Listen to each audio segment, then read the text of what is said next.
amin ng bahay ay busy-busy rin tayo. Shoutout sa mga friends natin dyan na ngayon ay grabe na sila ka-busy. So, ramdam ko kayo guys. Kaya ingat lagi.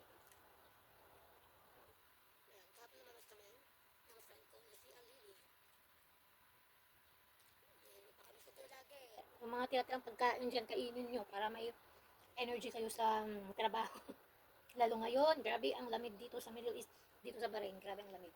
Buti nga lang nakapagsampay ako dahil parang 3 araw yung aking sinampay, inulit ko ulit dahil mabuhangin. Grabe ang alikabok.